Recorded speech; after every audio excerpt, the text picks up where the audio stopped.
В това видео ще ви покажа как да използвате Google Lens, за да превеждате текстове от английски на български.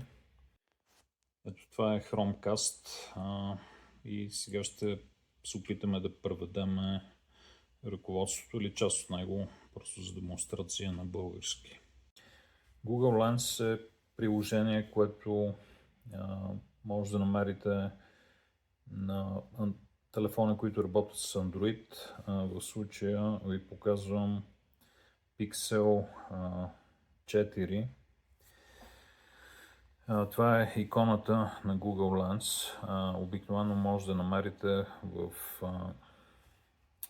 Search Bar, или това е мястото, където може да търсите в Google. Това е тази икона най-вдясно.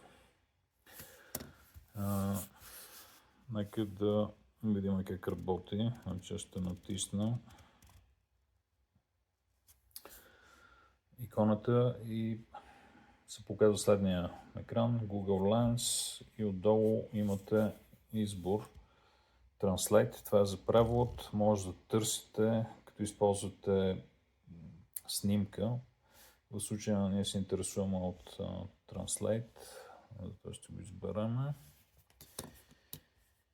И в този момент вече се включва камерата. Сега ще сложим примерно ръководство. Това е книжката, която идва с Google Chrome. Това е плеера на Google. Тя има доста добри илюстрации, но освен това има и текст, който е на английски. И ако примерно искаме да разберем какво пише, може да използваме Google Lens.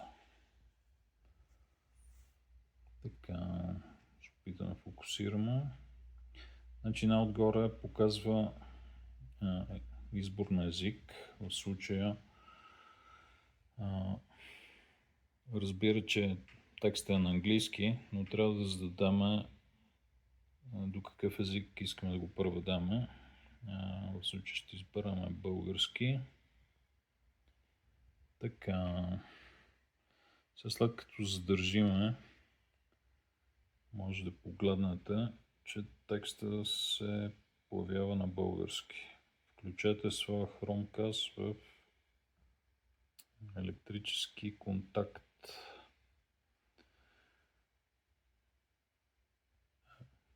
И HDMI порт на вашия телевизор.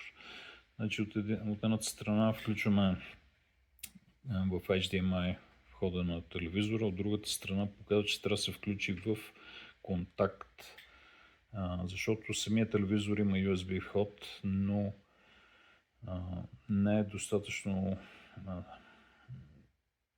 няма достатъчно мощност да захрани това нещо, затова трябва да бъде включено в контакт. Значи, ако погледнем следващата страница, тук може да видите как се променя текста и пише: поставете батериите в гласовото ви дистанционно. Тоест това прави превод в реално време. Сканира се изображението,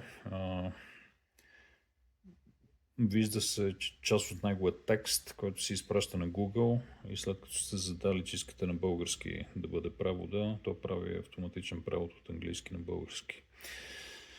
Това е накратко. С това приключваме видеото.